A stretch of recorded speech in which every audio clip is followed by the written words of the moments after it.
Well, it is officially a legitimate fight weekend because I'm talking to the voice of boxing, and that would be Jim Lampley from HBO. Jim, first of all, how are you? I'm great. How are you? I'm very good. I have a lot I want to ask you about beyond this fight this weekend, but we'll start there because that's what we're doing. We're promoting Pacquiao-Bradley, Saturday night, HBO pay-per-view. First of all, do you expect this to be the last time you see Manny in the ring? No. And is that based on anything besides all the years you know of every fighter ever, or is it something more specific to Manny in this case?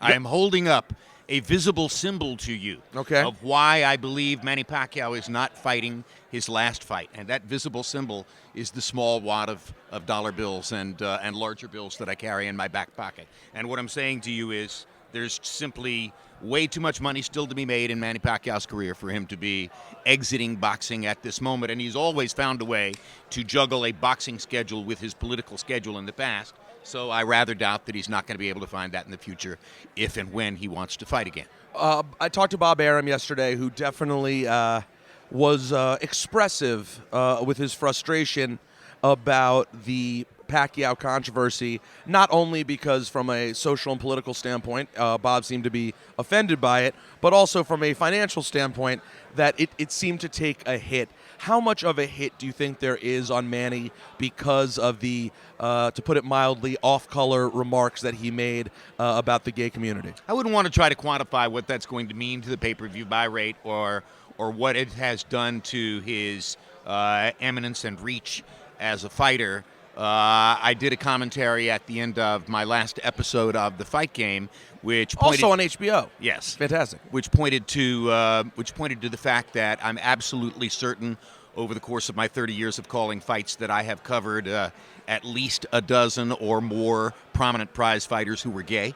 Statistically, that's just inevitable as far as I'm concerned. If sociologists estimate that somewhere between 3.5% and 4% of the general population are LGBTQ, then I'm suspecting that 3.5% to 4% of fighters are LGBTQ. Sense. It makes sense to me.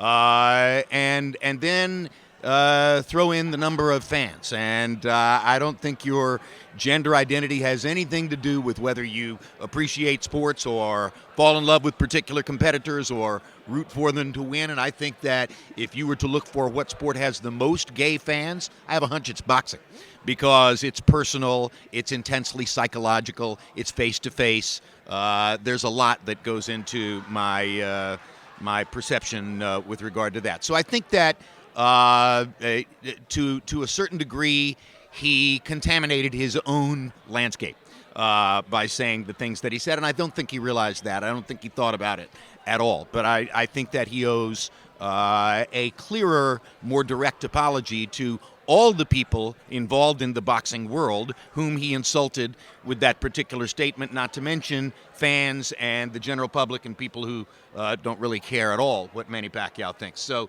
at the end of the day, again, I wouldn't want to qualify how much it hurt him, but it hurt him. It probably hurt this promotion. On the other hand, you can take the opposite point of view and say the perverse reality is it brought attention to a promotion that was going to be hard to bring off the page. And not wrong about that. To some degree, negative news and positive news are the same thing in terms of promotion. So, I don't want to guess about the extent of the harm, but it's harmful. And the best way for him to live that down is keep fighting and keep building his public image in a positive way by winning fights. It's funny to me too, because I'm a big pro wrestling fan as well, and I keep calling it like the biggest heel turn I've ever seen in boxing. Right, a completely beloved babyface, as it's called in wrestling, fighter who, because something happens in the American world at least, becoming overnight almost a bad guy. This is coming off of a feud with Mayweather in which Manny may have been the most beloved good guy you could have had in a feud that I can recall, and overnight to sort of change. I mean, for me personally, and I have mixed feelings on it because of all the years I spent rooting for Manny, and I try, even though I find his beliefs to be deplorable, it's the beliefs a lot of people have. I don't think it comes from a terrible place in his heart. I think it likely comes from a belief in religion that I cannot relate to personally, and I think a lot of people probably feel the same way. But it is funny for me because now I'm in a position of sort of wanting to see him get his butt kicked by Timothy Bradley, and I wonder whether there'll be a sense of that in the room, and maybe we'll have here at MGM on Saturday night, we'll see more Americans who are in the corner of the American Tim Bradley, as opposed to rooting for a guy who they once rooted for wildly in Manny Pacquiao. But that remains to be seen.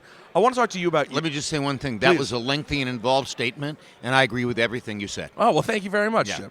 I want to talk to you just about your career. I mean, you have been the voice of boxing since I was interested in boxing. And where were you? What was Jim Lampley doing? And I'm sure if I searched on Wikipedia, I could find some rough version of this. But before I saw you pop up on HBO 25, 30 years ago, what was your path to getting there and becoming the preeminent voice in boxing? Well, I had 13 years at ABC Sports between 1984 and 1986, doing everything other than boxing. And I was the host of college football. I was, getting started on my exposure to the Olympics, and I wound up going to 14 Olympics, which is more than any other American broadcaster to this point, a record which will eventually be broken, I think, by Bob Costas or Al Troutwig or Al Michaels, or maybe all three, depending on how long NBC continues to do the Olympics. But I had a lot of things going on, and I never had said a word to ABC Sports executives about my interest in boxing, because, of course, at that time, and for the longest time while I was at that network, Howard Cosell did boxing. He did boxing alone. You'll recall there wasn't even an expert commentator. And he was an extremely turf-jealous type person. And if I had ever allowed executives at that network to know about my interest in boxing, I might have had my toupee taken off. Right, so, it would have only hurt you to Yeah, express that's exactly that. Right. So after Howard eventually decided that he didn't want to do boxing anymore, a couple of years later, and they were casting about for a solution, I was too busy doing other things to really think about it. And I went to a corporate closed-circuit sort of inside the executive suite screening of Hagler versus Leonard. No, excuse me, Hagler Hearns. Hagler Hearns in 1986. And before, after, and during the Hagler Hearns fight, I had a conversation with the executive at the network who was most in charge of our boxing telecast. And at some point in that conversation, he said, wait a minute. He said, you know all this stuff about boxing. How come you never said anything to us about it? And I kind of gave him a blank look, like, surely you understand that.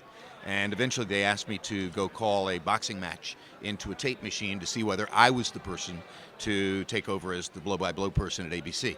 Now, the corollary to this is that we had a brand new chief executive of the sports division who wanted to get rid of me. And he instantly sparked to the idea of assigning me to boxing because he thought that I really wouldn't like it and that probably nobody wanted that assignment. He was trying to find ways of making me really chilly so that I would walk on my contract and leave ABC Sports. And so my audition was good enough, and I began calling the fights at ABC at the same time that this chief executive of the sports division was at great pains to try to get me to leave the network prior to the 1988 Calgary Olympics. It's a long story. I had a contract at Calgary that he didn't want to fulfill. And eventually by July of 1987, I agreed and left the network. And when I did leave the network, my agent said, what do you want to do? Where do you want to go? And I said, please get me the HBO boxing job. And he said, why do you want the HBO boxing job? And I said, well, because of the network. Because the absence of commercial contamination in our delivery system will see to it that ultimately HBO is number one artistically, wins more Emmy Awards than any other network, becomes the most prestigious network, and I want to be identified with that. Plus, I wanted to be out of a situation I had already been in for 13 years, in which if I said something controversial about college football or something else on Saturday, an executive from Chevrolet would call the network on Monday to complain.